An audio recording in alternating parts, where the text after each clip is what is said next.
That might have been the most anemic offensive performance I've seen in a long time, regardless of football team, regardless of the level of play, whether it's high school, college, or the NFL. That was some of the worst football I've ever had to watch in my entire life.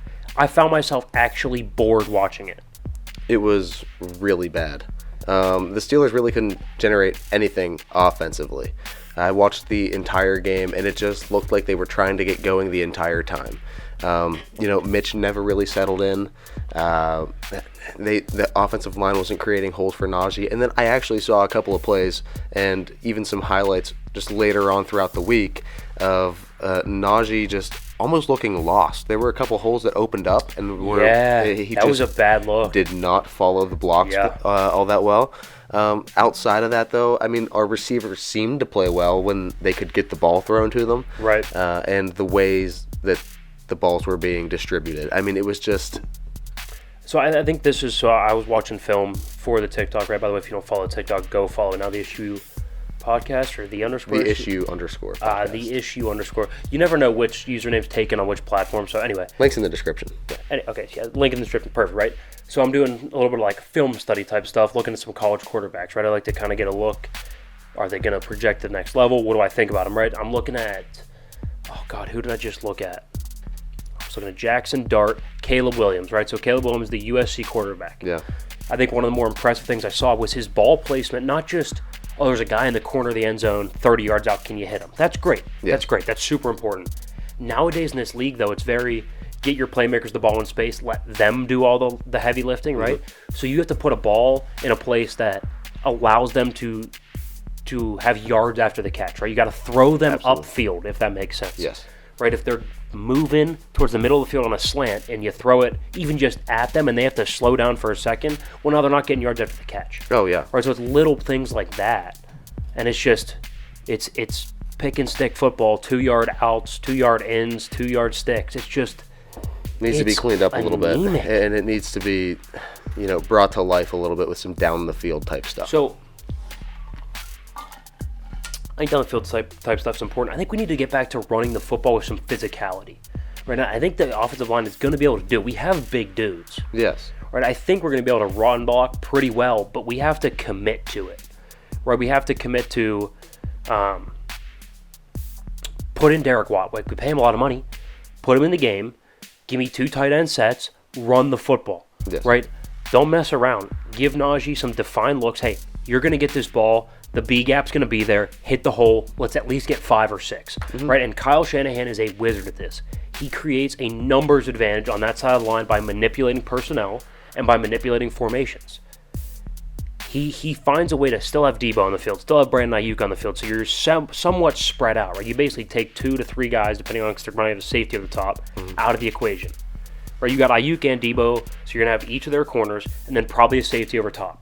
Right, because Ayuk's got some speed, right? You can't leave it cover 0. Yeah, maybe every now and then, but most of the time you're gonna have a safety up top. Yeah, you're gonna at least have a cover. Right, so you take 3 guys out of the equation. So now you have 9, including your quarterback, and they have 8 in the box. Yep. Right, so basically 8-on-8 football. If you can find a way to get your numbers even in the box, that's a dream because you're playing with basically one less guy in the run game because you're quarterback. Yes. Right, and so to be able to find a numbers advantage is so important, and they just never seem to have it. No, and they always get steamrolled. It's upsetting. So let's shift to someone else I guess that kind of got steamrolled in the second half would be the Raiders, Kyler Murray. Oh, my gosh. So did you see the clip where he was scrambling for, was it 20.8 seconds? Is that right? Yes, it was something like the play was a total of, I think 29 or near 30 seconds, something like that. It was ridiculous. It looked like backyard football. It looked like you were just got some buddies over and you were having you were playing in a turkey bowl. And so, right, we've said this, Kyler's so good, I'd pay him. We have our concerns, obviously. Yeah. But are they a better football team with Kyler Murray than not this morning? Oh, yes. I mean, take any other quarterback from around the league, really, and put them in that situation. Are they doing those types of things? Can they do outside of Lamar? I think Lamar, just about to say Lamar maybe Lamar is really the only other quarterback that can orchestrate something like that. And I don't think Lamar has the accuracy or precision as a passer. I don't think he's as pure of a passer right now as Kyler. Yeah, not to do what Kyler did. I still think Lamar's fine passing. People I think overrate the fact that he's more of a runner. I think he's a fine passer. But I think Kyler's a little bit better. But no, It was so impressive. And people that are beating on the Raiders, Kyler's just really, really good. He is. Like, it sucks, but that's a talented football team, and Kyler is just insane. Yeah. Look, he's different. He's weird. He plays COD, every day. Whatever, that's fine. Who cares? He's so good at quarterback, you just have to accept it. And you have to understand, like, these players have lives outside of football. Yeah. Most of them. Not everybody wants to commit 100% to the game like Tom Brady did. There are other players that take other approaches. Well, speaking of Brady, the Saints once again gave Brady fits. Now, Brady and them, they ended up figuring it out. I wouldn't even say that Brady figured it out. I would say that Jameis must have forgot what team he played for. I think he thought he still played for the Bucs. Because he had 3 straight possessions where he threw a pick. Yeah. It was choppy. It was a little bit ugly. And I think Tom Brady and the Bucs did a great job at taking advantage of that, at least. They've always seemed to struggle against that team. And the Saints just always find ways to at least create matchup hell for the Bucs. I think they're secondary, but speaking of secondary, they sent C.J. Gardner-Johnson over to Philly, so let's shift to Philly. I mean, that Eagles team looks dominant. I mean, here's the thing. They run the football super effectively. This is going to give Jalen Hurts really defined reads on the outside. He is plenty good enough to hit mostly open receivers. Yes. And talented ones at that. A.J. Brown, Devontae Smith, right? Talented receivers. He is plenty good enough to distribute the ball with defined reads to good playmakers. Yes. Absolutely. And they run the ball really, really effectively, and so does he. Good offensive line, good protection, defined reads, good tight end target on third downs. A.J. Brown's big, physical, run after catch. And then on defense, just the secondary is ridiculous. I said once they got Darius Slay last year, right? And they go out and got that James Bradbury, who's been a top about 7 corner in the league for a while now, and he's probably your second best corner. Yeah. So now you have like 2 of the top 10 to 12 corners in the league. And you get C.J. Gardner-Johnson on the back end. They've made some very, very, very good additions to both sides of the football, and I think that's just paying dividends this season. I mean, they look like a team that could very well be a contender out of the NFC. I'm just going to say that. I mean, Do you think they had the best offseason of anybody? I mean, we had them graded at an A+, but I think we only had like maybe 1 or 2 other teams at an A+. I think that they had, personally, I would say they had the best. I think they had the best offseason. I agree. I couldn't agree more. And this is how you support a young quarterback. Yeah. Go get him a weapon. Go get some DBs, and that way you don't have to win shootouts. What a job by a young coach, too. I mean, fantastic. Fantastic. He's been able to walk in there and kind of, he didn't change the culture. He more reinvigorated the culture, reminded everybody. He reminded everybody who they were. Like, at the end of the day, when you play in the Philadelphia Eagles organization, there's a particular kind of swag that you have to have about you. Expectation. Right, and a chip on your shoulder that you should kind of play with. And I think he kind of not brought it back, but just turned it up a notch. And I think Jalen Hurts is the perfect leader for that, too. Oh, yeah. And I think, well, funny you talk about that, because I saw a video of Trevor Lawrence coming out of the tunnel, and the caption on it said, "This guy couldn't motivate me to make a sandwich." And I mean, so look, I think Lawrence does have some good leadership qualities, but he doesn't have that like voice. Jalen Hurts. He doesn't have that voice in the locker room where you're like, oh, hey, Evan, shut up, Justin, or Trevor's talking, right? Yeah. Doesn't have that type of voice, and he doesn't have that type of presence. But Jalen does. Jalen does. Yeah, I like it. Jalen does. He's a guy's guy. All right, to kind of talk about some of the other games. Of course, I won this past week, so I'm now 2-0 on the year.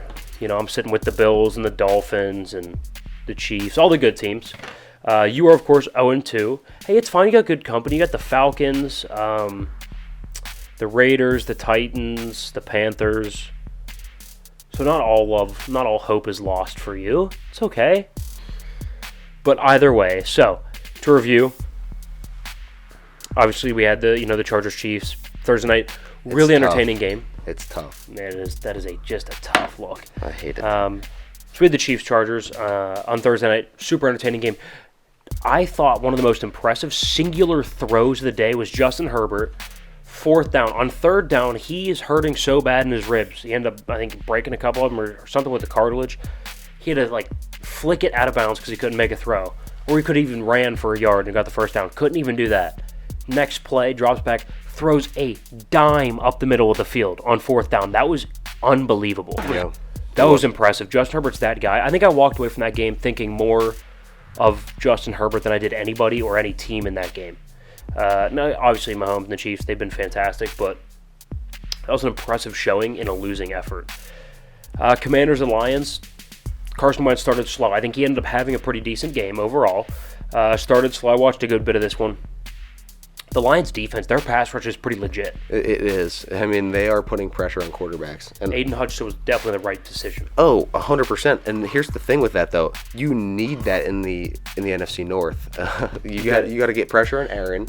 You got to put pressure on Kirk Cousins. Because Kirk is a completely different quarterback with pressure. We saw that last on Monday. Yeah, so you can get pressure on them. And they play each other this week, right? Is it Vikings-Lions? Yeah, the Lions are at the Vikings, right? So if they're able to get pressure, I can see that game going. I mean, that's going to be in our bets on a budget, so we'll get to that later. But the Lions are an underdog, and if I think they can get pressure on Kirk Cousins, we could see that flip a little bit. Absolutely. Like I said, I wasn't going to talk much about this, Giants and Panthers. I think it's impressive that the Giants are 2-0. Granted, it's 2 games, so let's not put a whole lot into that. But at the end of the day, Daniel Jones isn't turning the ball over at an alarming rate, which is kind of what he's done his entire career. He's 3-1 touchdown interception. I mean, granted, he's a little safer, so he's only got 364 yards on the entire year. So he's a lot safer, about 150-some yards a game, right? He's going to keep it, within himself, make the right plays, but he's not turning the ball over, and that's enough for them to win. Yes. So at the end of the day, I mean, you can't really be too upset about that. Right. Niners and Seahawks, tough for Trey Lance. Oh, my gosh. Tough for Trey Lance. When you have such high expectations on the season and you're hoping to see those next steps and you're hoping to see that progression and even just getting the snaps under his belt. Yeah. And then something like that happens, it's just a really ugly way to end what was supposed to be such a good season. It'll be an exciting season for them. But to the 49ers' credit, they did a great job with signing Jimmy G, locking him up as the highest paid backup. I mean, it's showing that it pays off, I guess, for them. I mean, wow. The chances of that. What are the chances that the team that goes out and spends the most amount of money on their backup quarterback, their first-string quarterback, gets hurt week 2? That's tough. It's kind of weird. But it's ironic, and it's almost like an I told you so moment. But luckily they had him. Right. Luckily they had him. Right. And I think they're going to win plenty of games with them. They look to me now like a 10 to maybe 11 if some things go right, if they get some key guys back from injury. Right. All right, Rams and Falcons. Rams were up big. Falcons made it close towards the end. The Falcons are going to be a scrappy team. I don't think they're very good. Well, yes. But Mariota is athletic enough to keep them in games. He can compete. And the defense has some redeeming qualities, and they've been good in the second half this year. They have been, but the only thing is a lot of those points were garbage time points. I agree. But at the end of the day, they came within 4, so... Well, and I'm betting them this week, so hopefully... You're betting... Oh, are you really betting them this week? I'm taking Atlanta. You're taking... that's one of our splits. I'm taking the Seahawks. Yeah. Wow, you're breaking the rule of not betting Atlanta. I know, but, I mean, do you trust Geno Smith? Okay. Fair enough. All right, Dolphins at the Ravens. I mean, the Ravens, again, up big, 35-14, end up losing 42-38. Tua looked good. Tyreek looked good. Jalen Waddle looked good. We said this would happen. This was one of our hits, so not much to talk about here. I will say I think Lamar came out looking like a really, really good quarterback as well. I came out of that game thinking... 42 points in fantasy this week for me. I came out thinking I think Lamar's still a better player. I think so, yes. I think it's close, but I think Lamar's a better player right now. I think Lamar's a better player. I don't think it's too close yet. What he can do on the ground is unbelievable. Yeah, it really is. And, I mean, at the end of the day, I like Lamar's arm over Tua. I think he's got a stronger arm, that's for sure. Accuracy, go Tua, but I think he's got a stronger, more dynamic arm, yeah. Yeah, so I like Lamar there. All right, Colts at the Jags. Jags absolutely rout them 24-0. Colts are in shambles. They've lost 8 straight in Jacksonville. That was predictable. One of the reasons you have the crown on, so sucks to be you.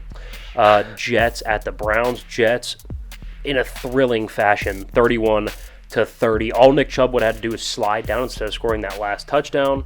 They missed an extra point earlier in the game, so a little bit of dysfunction, a little bit of disorganization, miscommunication. Somebody's got to tell Chubb, hey, get down.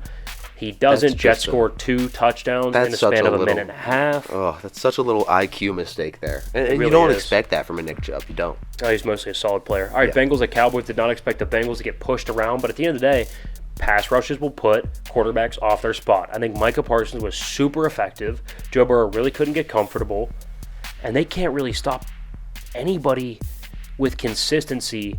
Now, granted, the Cowboys only scored 20 points, but they were moving the ball pretty well. Yeah. Like, Cooper Rush looked in command. I don't think their pass rush is up to par yet. And I think on both lines of scrimmage, the Bengals are not as good as they need to be right now. No, yeah, they definitely need improvements there. I mean, that's been evident since last year. It's just carrying over. Cardinals at the Raiders.